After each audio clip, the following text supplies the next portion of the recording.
And welcome to part 13 of the Final Fantasy VI Let's Play, ladies and gentlemen. Blackjack ahoy! To Jador. Why? You may be asking. You take the gambler's ship to the auction house. Kind of an odd fix. The fall begins today, ladies and gentlemen. So now we're heading to the auction house. We were here earlier, but the auction was always on the verge of ending. But now we could finally bid on shit. Does this have that one fat fuck from 9 that keeps outbidding you for the real shit? There is something like that, but I wouldn't classify him as a fat fuck. More like a rich fuck that has a rich kid. Oh, motherfucker. So, points of interest, well, items of interest for the auction house at this point of the game, there are two things. Well, a few things, but the common items are Cherub Down, retranslated to Angel Wings in the advanced translation, which pretty much gives your party member float. It's a relic. The second item is a Cure Ring, which is auto-regen. Okay, see, those two relics sound pretty good as of right there. The first one can help you against the Earth monsters, considering that anything that packs an Earth spell is going to hurt you like a fucking truck. It is good for one boss fight later down the road. Definitely. I was talking up here because I don't know exactly where you can get Angel Wings later down the road. I always got them from the auction house. But the real items of interest that I'm here for is... No, it's not a giant chocobo. Alright, this is a joke bid. Because there are a few items that can appear in the auction house. One is a real-life talking chocobo. The other is a robotic imp. The other is one piece of an airship. And then that piece of junk Excalibur 2. Yeah. Actually, jumping the gun a bit here, this is where you can buy the Excalibur in the advanced translation. Right. Yeah. And you're going to need that to fight Gilgamesh in the arena. Yes. So every time you get a joke item, the rich guy with the rich kid always buys it. In essence, it's a waste of time. But it is humorous, so that's why I left it in. So that... Well, wait, the joke bid repeats, don't it? It does repeat. So the kid just orders the talking chocobo, and then next thing you know, boom, they're back here. Yeah, he's a real fat fuck too. Fat fuck loves his chicken. Fat fuck eats chicken. Fat fuck about bitch me the goddamn Treno auction house. Fat fuck. It's the most aggravating thing. I'm in the auction house. I'm looking for my real item of interest. There it is. There we go. And then suddenly a chocobo pick. I was like, fuck. It's like I'm gonna waste 10 minutes now. I'm kidding. So Zone Seek. There are two Magicite we can get here. One is Zone Seek, and the other is Golem. The thing is that Golem has a 12% chance of showing up in the auction house. Zone Seek, 6%. I got Zone Seek before Golem. I've had that kind of shit happen for me too when I had that. Like I said, it's the Ashbro rumor all over again from Persona 2. Ashbro has a 3% chance of encounter rate. Leviathan has 30. Guess who I found first? I got the room for quickly before, and I spent 3 hours looking for the other one. So you're paying about 20,000 GP for these Magicite. Ow. Yeah. Money's kind of hard to come by in this game, isn't it? No, not really. You can grind the Velt. There are a few other places you can get some money at this point. I think the Velt's the best place, though, because you can fight so many other encounters. Get AP and get Gal up some rages at the same time. Yeah, kill like 3 birds with 1 stone. That poor bird. No, more like the... then again, if you remember what that monster bird looked like, it's pretty much dead on its feet. Yeah, I suppose so. Anyway, the Espers themselves. Zone Seek, cast... Before we get into what you're saying, this is kind of... Don't this feel kind of shady? What do you mean? You're selling off Magicite and shit like this at a goddamn auction house. Like, are these people fully aware of what they got their hands on? I would say so, because I would agree this is highly unethical. It's almost like slave trading. It's about ethics in George. It's about ethics in auctioneering. I thought you said it's about ethics in George Foreman grills. I was like I don't, what? Grease skate. I don't get it. Anyway, Zone Seek casts Shell on the entire party. Golem is Protect. Golem is Protect. Golem is awesome. I do like Golem more only because you're gonna get hit more with physical attacks than magical attacks, and when you're gonna fear magical attacks, you got Carbuncle for that. Yeah. The thing is that I enjoyed Golem like when the first time I ever played 3/6, but after Final Fantasy V, I've got a personal connection with that guy. Golem? That guy was just minding his business out in the open mountains, and he's getting attacked by a T-Rex and whatever other monster that was around him, and you got to protect him in order to get him. Right. You know, it's kind of a role reversal. I like that. 5. I gotta get to really playing that game for the channel. 5 was fucking terrific. It is a. Speaking of 5, if you guys haven't, I think it's starting around now. The Final Fantasy V 4-job Fiesta, which is basically players play through the game of Final Fantasy V with any 4 jobs that you yourself want them to beat the game with, for the sake of raising money for charity. Oh, okay. Ladies and gentlemen, I shit you not, I have seen Shinryu defeated with 3 berserkers and a chemist. That sounds pretty fucking cool. It's not fucking believable, but they did it. I'll leave a link in the description below. Bring awareness to it. I'm not sure if it's going on. I know it's got to be starting up soon. So what are we doing here? Alrighty then. So this is a point of interest that I've only recently found out because, I never really had any reason to land on this part of the island, but this is west of the Veldt. This is known as Bomb Forest. Named because this is the only encounters you can fight are bombs. In formations of 6, too, and they all know Blaze, so this is going to be, it's pretty dangerous because they get 6 turns pretty much. But there's also another encounter you can encounter here, and it's the Grenade. That is a pretty rare encounter. I'm not sure what the exact percentage is, but you only fight one of those, and it has higher stats. Now, the reason why you want to encounter that is for Gao. Right, because Gao's going to need the Grenade lore for... Yeah, the Grenade lore for Blaze. Okay. Pretty much a higher powered fire spell. For no MP cost. Does it also blow him up? He doesn't know Exploder, no. Thank God, because that would have... Imagine that kind of shit coming up in the freaking HD remasters. Go boom! Not again! Whereas Terra has like this most horrified look on her face. He's exploding again. Well, never let tell you that Gao is the implosive type. No, that guy explodes gloriously. He explodes with passion. And Sabin is down on bended knee. Uh-oh. Yeah, Grenade does lone Exploder, but the rage you use for Grenade is Blaze. So you don't have to worry about Gao exploding. However, you will explode if you decide to mimic regular bombs. Right. So anyway, yeah, that's a good point of interest. But this is one of the best parts about 6. You got the Blackjack now. The world is your oyster. You are free to go anywhere you want. And then most players just go to the next destination. Yes, which is actually to the east of the southern continent there. We'll be heading there at the beginning of next part, because this part, ladies and gentlemen, is all about all the little goodies and shit we can get with the Blackjack now. Such as, we are now going to get some good steals from this guy right here, the Cephalophore. The Cephalophore, whatever it is. Cephalophore. Cephalophore. Sephiroth. The Sephiroth. We're not playing a 6-hack. Anyway. No, I have this image of fucking Cthulhu Sephiroth, which fits. Oh, this Sephiroth has a cold. Funga! Anyway, we're actually jumping the gun a bit here with this continent, this island, because we're going to be here later for plot reasons. But we can go here now because we can steal Gaia gear. Ooh, a really decent. Gear? Say what? Earth-eating gear? Yes, earth-eating gear. And also, like, really good armor at this point in the game. You can buy it later on, but you can steal it now. Thing is, it's a rare steal. Of course. From Cephalophore. From Cephalophore.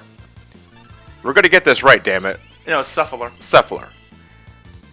Now, I say rare steal. Don't let that bum me out, because it's a rare steal, but it's his only steal. So you have a 12% chance each time you attempt to steal to get it. I see. So it's just a matter of time. So it's not the Cephalophore that had it. It was actually the big guy up there, the basketball board. Yeah, it's like the Cephalophore is the little... It's a squid. Cephalopod thing, yeah. Cephalopod. Hey, Matt. Was it a kid? Hey, Matt, do you... What if it was a kid? What if it was a squid? But we see a squid. What if it's also a kid? We're gonna go to jail. Oh, fuck. We already got a 9-year-old fighting on us on the front lines. Yeah, we can get away in our getaway airship. You can't catch us from here. Unless Sister decides to take that risk. Oh, shit. That took about 15 minutes. 15 minutes, yeah. That's what you just said already. Yeah, because I was so lost in our fucking Cephalophore pronunciation war that we completely got the name of the enemy wrong. Well, the wrong enemy that we're stealing the Gaia gears from. But it did get them all because it is pretty decent armor to have at this point in time. But we're just getting started, folks. Actually, no, we're not. We've been like 10 minutes into this part already. Not just yet. So we got our bomb, we got our grenade formations, we got our Gaia gears. What I'm going to do right now is that, we can go back to the Veldt now pretty easily. So let's build up some rages. Try not to go here without Gao, please. I mean, this is whole kit and caboodle for Gao. And this is honestly one of those kind of mechanics I sincerely hope they fix up if they do a 6 remake. Which I've heard no more is interested in. Right, because the 7 remake's going to get to that thing no problem, but also you also got a 5 and 6 remake on the works. I would love to see 5 left as is, just with a nice bright HD remaster. Because something tells me if they redo 5, they're going to completely fuck up on what made 5 work. Here's hoping. Here's hoping. Again, it's still, like, I'm glad that he's interested in doing that, but it still bums me out that 5 and 6 never got the PSP treatment. Oh, I would have loved versions of those, just like how 4 got the treatment.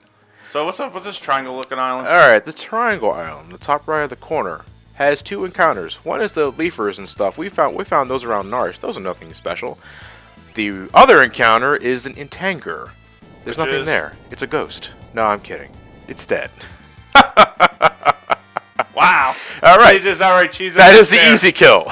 You can also cast Doom on it, but Doom triggers its counterattack. Because yeah, we're gonna show off what the beast really looks like because I just wanted to show you how to cheese that for an easy 10 magic points. Amen to that. 10. That's the max you can get in any battle. So if you want to learn some spells at a quick rate without learning experience. So wait, what was Snare? How did you get Snare again? Snare was from Gal's Rodox Rage. The thing is that, yeah, because we're actually going to be in this battle for about 6 minutes, folks, because I'm fighting the Intangir legitimately for this battle. Super boss. So let me give you strategies first. Yeah, I guess Disc 1 Super Boss. Yeah. So let me give you some strategies. It's pretty much it's actually not a very hard fight at all. It's just that you can't break the pattern. So what I'm going to do first is that I'm going to use a Rage for Gal, Stray Cat, just because he does a lot of physical damage. Then I'm going to cast Berserk on Gal, which again, ups his physical attack, but doesn't negate any sort of rages, because Gal, naturally, is a Berserker. Now, Intangir is invisible at the start of the battle, which means he's susceptible to any magic attack. Thing is, he absorbs every element, so do not bother wasting your time with any of that. However, though, he is vulnerable to stop. When he is stopped, go at it. Like, just keep pounding him. Pounding him. And then, when you feel like you've had enough, cast Stop again. Alright. That's what you're doing for this entire battle. Terra, By the way, stop. this would actually scare the shit out of me. Yeah. This giant invisible behemoth? Because this is, I think, the first time you see this graphic. Right. If you decide to go out of your way. Otherwise, you're waiting until the floating continent to fight a behemoth. But yeah, and imagine you're floating on this island, you're not sure what the hell is this? An invisible enemy? Well, what do I do? It's a tangible. Yeah, you fight. Exactly, there you go. That's how I wanted to name. Yeah. So you use a spell on it, it wakes up, you see this gargantuan fucker, and I was like, oh shit. And then you say, oh shit again when it hits you with Meteor. Right. Now the thing is that Intangir will cast Meteor as a death spell. Right. On the person who killed it. If you decide to hit it with any sort of other magic, it will cast Meteor on the entire team. Right. And that's no bueno, because Intangir's magic power is pretty fucking high. We're talking about 1,000 damage to the entire team. At a point where you're lucky to break 500. Yes, especially if you can go out of your way to grind anything. But again, as I did earlier, there are 2 easy ways to win this battle. One, if you have Gal in your party, you can cast Rodox Rage, so you'll do Snare. Because Intangir is invisible, he can get hit. Yeah, it'll get hit with any magic, because that's how the invisible status works in this game. And because of a bug, you can also cast Doom on him, because I'm pretty sure we got into the Vanish Doom glitch a little earlier, but I'll reiterate again. Vanish Doom is one of the easy way outs in Final Fantasy VI. Because of how Vanish overrides any sort of immunity, you can cast Doom on things that usually would be immune to death. It just goes right through them. And it's the dishonorable way of winning, but a dirty win is still a win. If that your mentality? Yeah. Do you know are there any like similar tricks in Final Fantasies that you love that's considered dishonorable, but you do it anyway because fuck it, I got other things to do? Knights of the Round, W7, HP or IP Restore, one of the 2. Yeah. HP Restore. Would you consider, let's say, Final Fantasy IX, Auto Regen, Cast Arc? Is that dishonorable? I never do that only because I like to use all my magic stones, and well, there's 2 reasons I don't do that. One, I gotta have beaten the game to have done that already, and by that point, it's just like there's no point when I already got other ways to win the game quickly. 2, shadow damage, monster sweep to shadow are very fucking rare by that point. So yeah, that's and why if you I don't go really fight all bother with your, that, but I understand what you're getting at. And if you found all the friendly creatures, even a fucking Osmond's not immune to shadow damage. Right. But by then, I've got like Thievery, Dragon's Crest, a lot of shock to beat the fuck out of them. A lot of other ways to inflict max damage. Yeah, right. I completely get you. But Vanish Doom was something I really only utilized for enemies that have really high ability point payoffs, such as Intangir. Because Vanish Doom I used on Rexel. I was kind of sick at that point by that point. I don't blame you, because without using that battle's kind of a pain in the ass. Yeah. You know?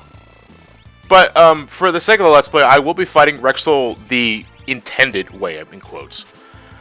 Because there are 2 ways you can win that battle, but I'll get into that when we actually get there. How fucking long is this gonna take you? It's 6 minutes. God damn. I timed it. You know? Timed it. And go! And go! Suplex, suplex, suplex, suplex, suplex. You know, Saban's gotta have like the best bar story of any Final Fantasy hero aside from Tifa, possibly to this date. Hey, did you guys know I have suplexed the invisible behemoth? I powerbombed the monster on the bottom of the ocean floor. Well, shit, lady. Let me tell you about how I suplex a train. I still think Saban got everyone beat with that one.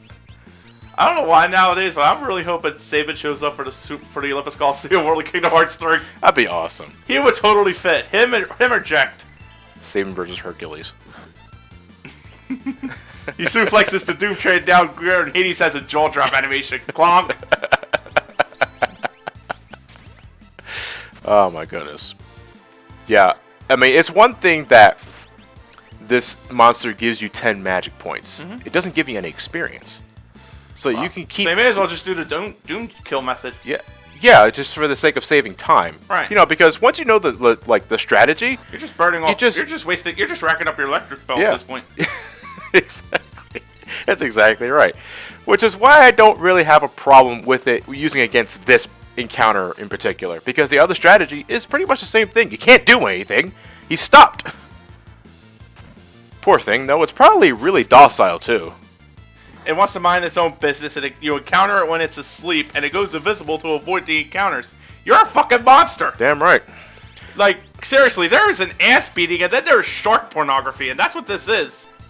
Yes, I agree, but it also gives us 10 magic points. The bounty is high indeed.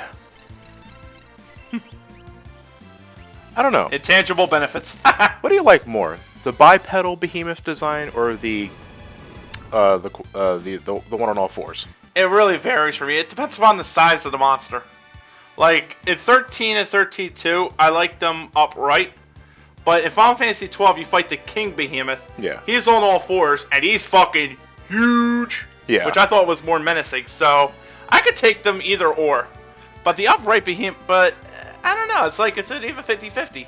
I think it depends on the size. If it's huge, that fucker needs to be on all fours to just to increase the menace. Right. Anyway, now we're going to continue with plot because we've pretty much done all we can at this point in time. So we're heading to Narsh. Plot. Aw. Yeah, so I'm going to spit my bucket. There's a ghost. Were you the one I killed? Oh, they've been waiting for us. Hey, sorry. What if I burn your town down again? Terra, now's not the time. What if I lose control? Roar. Harumph. How did it go with Vector? Well, Celeste apparently backstabbed us because we're stupid enough to fucking believe that. Shiva and Efort died. And we scored us a whole bunch of sweet new weapons. Yeah. Ooh. Oh, by the way, Elder, sorry about your elixir clock. It's still in my pocket. I haven't used it yet.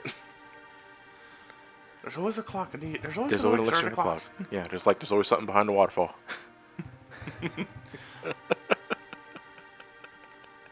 The day I encounter a game that doesn't have anything behind the waterfall is the worst game I ever played.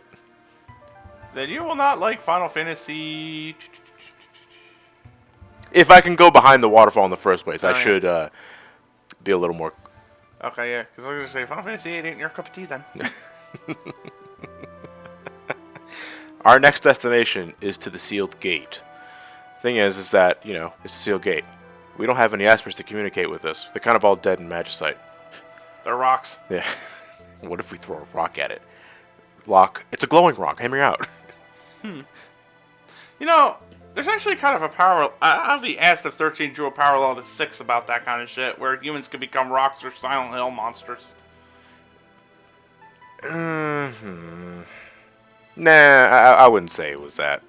Right. Like I said, they probably didn't even think about it, because I know 6 isn't really popular in Japan. What are the most popular Final Fantasies in Japan? 7, 8, 10, paradoxically 13. Paradox. It's interesting, like you compare Western taste to Eastern taste in Final Fantasies, and you'd be surprised. That's what I don't even know if it's really the taste. It's just what I heard. Like, yeah. When it came to 6, the West loved it, but the East was kind of divided because what they saw was Final Fantasy 4 and Final Fantasy 5. Yeah. They tried to take the best of both elements, and neither one of them got fleshed out. That's the thing. Japan also had 1s through 5 at that point. We've Right. only had 1, 2, and 1, 2, 1, 2. No, we had 1, 4, and 1, 6. 4, 1, 4. Yes, I'm sorry. Anyway, you remember this house we ransacked earlier? We can now get back inside it, but a pickpocket has stolen the goodies inside that chest we couldn't open earlier. Fucking good for nothing pickpockets. Who the hell was that? I think I just saw a Sasquatch. They don't exist. Must be the drugs. Sorry. I am recovering, Esper. You're a recovering Esper. I thought you were talking about, you're That's like a recovering alcoholic. That's like a recovering alcoholic with added fur. But the encounters inside this area of Narsh is nothing new, even though we haven't been here just yet. But we gotta we gotta tag this pickpocket. We don't know why, but we gotta chase it. Because here's the thing: only we're allowed to go in other people's houses to steal items. Yeah, I was gonna steal that myself, fucker. Exactly. Don't honor among thieves. Actually, I think this was the same pickpocket that was in the Figaro jail. Right. It got away. How? It pickpocketed the gate. It pickpocketed the gate. Good joint. It's like the villager. And just stuffs it into his pocket. It's okay, man. Wait, what am I saying? I don't even use villager. You don't know why. Only because I fucking hate him. And you know what's fucking... You know what makes it... That makes it all the worse whenever I lose when I'm playing by myself. And I lose and it had to be to the fucking villager. Memories. I remember that stick from anywhere. Yeah. And all those men that died down there. Uh-oh. Oh. Well, what happened to the statue? Oh, there he is. Yeah, Esper's still there. It's a good thing this pickpocket's actually blocking our line of sight. Otherwise, this would be really dangerous. But yeah, this You ever have a place where you picked the golden hairpin? Yes. Twice, actually. You picked it twice? Mm-hmm. I picked it twice out of curiosity's sake. No, you would pick it once out of curiosity's sake. The second time, it's like... It depends, because... Originally, alright, let's get into this. Because the pickpocket was holding a Moogle captive. This is Mog. He was part of our party earlier when he was helping Locke protect Terra. A fast-talking, street-smart, slam-dancing Moogle. Fuck which, yeah. thanks to Square Enix's trivia, I learned is now just a mole bat. Really sort of sucked some of the fun out of me right there. Sucked some of the mysticism away from it, you know? Now, that's like waking up one morning and finding out Santa Claus ain't real. Oh, son of a bitch. You gotta turn me Big Bird's not real either. Big Bird's real, alright. So, yeah, the pickpocket was holding Mog captive. You are given a choice depending on who you rescue. If you decide to rescue the pickpocket, he gives you the gold hairpin. An accessory, when equipped, cuts the consumption rate of MP in half. Right. So, if Cure 2 costs 12, it now costs 6. A nifty accessory. However, you lose out on Mog. The thing is, when I first played this game, I thought that if I lost Mog, that's it. No, you get him back in the World of Ruin. You get him back, yeah, but you have to wait until the World of Ruin. And by then, you're missing out on a possible rage. I mean, not rage. Dance. Dance. Water Rondo. Yes, exactly. Well, in the Final Fantasy VI Advanced version, gives you a second shot with that during the Leviathan battle. Yes. In the original, though, provided you're going to bring Mog to something like that. In the original, no.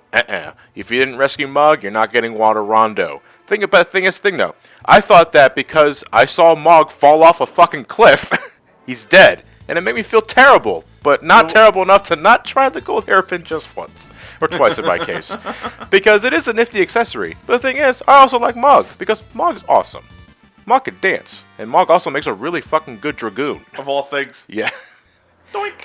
By the way, we did see that fan art. Oh, it's terrific. Major kudos. That was an I awesome love that. piece of The fan doink art. was just the icing on that cake. Yeah. So, Mog can speak human language. He speaks human language, he dances, he does elemental attacks through his dances, and it makes a damn good Dragoon. Yeah. Huh? It's like a cocktail. It's a cocktail by a bartender who don't know what the fuck he's doing. I'm going to throw this drink against the wall. Whatever's left is what we're serving you. I imagine that's what they do with some real drinks. Mixology's just throw 4 drinks together, see where it goes. Yeah, but Mog learned how to talk or speak human language because Ramu, the Esper, invaded his dreams and told him that, look, you're going to join these guys one day, and I want you to make sure you can communicate with them. That's exactly it? Yes, that's exactly it. Well, it's the only time a Moogle takes an active part in the party, aside from 13-2. Wasn't he kind of forced into it, though? No. It's like, yeah, look. In the same way that Terra had the choice to choose whether or not she could fight or not. No. Perhaps I am reading too deep into this. It's like, look, I don't know what your plans were for next week. Cancel them, because you're going to help these guys out now. All right. It works for Vincent. It works here, too. Vincent, what are you going to do? It's over by crabs in a box. How about you come along with us? Fuck you, you're sleeping. How about you come along with us? Okie dokie. So you're not lamenting, you're napping. I know the difference. Anyway, so let's go into Mog's dances. We've gotten to this a little earlier, and we already know a dance because of our experience with him earlier. We know Dusk Requiem, a dance you learn by fighting in a cave. But if you fight in different locations, you learn a new dance. In the fields, you learn the Wind Song. Capitalizes on, I would say, earth and lightning magic too, because you can also use plasma. And in the words of anybody who sees the cops doing something while they're doing something illegal, oh shit, what is this? This is a chimera. But Mog stumbled? Mog stumbled. I think how dances work. I didn't look up the algorithms for this, so forgive me if I'm wrong. But I think how dances work, that if you're in a territory that's similar to the dance that you're trying to mimic, you have a better chance of using that dance. Right. In this case, I was trying to do Wind Song because it's open earth, it's fields, I'm in a forest. Close enough, right? No, I fell down. What if Mog just has 2 left feet? You don't know Moogle biology. Hell, up until the Square Enix conference, I thought it was mythical. Nope, bull rat, bull bat. Moogle, you will get those dance moves right. He's got a drink, but he doesn't have a 2-step. Remember, Terra and Locke are trained to whips. And plus, if Mog is one of the best accessories of the game. Also, the Moogle Charm. Yes. Which is encounter none. Also, if you need to make up some good money, you could just pretty much sit on the corner, have him do a little dance, and then make money that way, provided he doesn't kill your patrons. He's so adorable. And up until I played, what the fuck? What? That was cockatrice. That's wind dance. You throw a fucking You bird throw a bird at him, yeah. It's like a chicken launcher going mad. Oh, here comes the chicken cannon. Wait, there was a game that did that. South Park? There was a first-person shooter. Well, a game that wasn't the first person, that if you played a pirated copy, your gun would shoot chickens. I'm trying to remember what game that was. Oh, that's going to bother me now. Aquarake. Yeah, Aquawake was it's from the Anguiform Rage, I believe. Alright. The dance we're learning here from Zozo, you could also learn it from the buildings inside Zozo, I think it's the Love Sonata. I love the name of all these songs, by the way. I do too. What should we call it? In terms of musical ability, I remember Tales of Fuck that noise! You just summoned a massive lightning bolt while you're underwater. You're a fucking current. Yeah, actually, Mog didn't jump to do an attack. He's jumping to breathe. He's just jumping to get some air. But yeah, I know the part's over, folks. But I just want to reiterate just how much of a pain in the ass it is to get water rondo, because you gotta do a lot of roundabout fucking traveling. You gotta go back to Nikeah. You have to travel with the Chocobo to the right of Nikeah to get back to Barren Falls, jump down Barren Falls, go to the south of the Veldt again to Crescent Mountain, jump inside the river again to go back to Nikeah to learn Water Rondo. Thank you, Final Fantasy VI Advance, for giving us another shot to use that, provided we were going to fight Leviathan. Honestly, yes. Even if you want to get Water Rondo early as you can, you gotta do it that way. But you can wait until the Leviathan boss battle. Thank you, 6th Translation. You're right about that. All right, anyway, folks. See you tomorrow for part 14.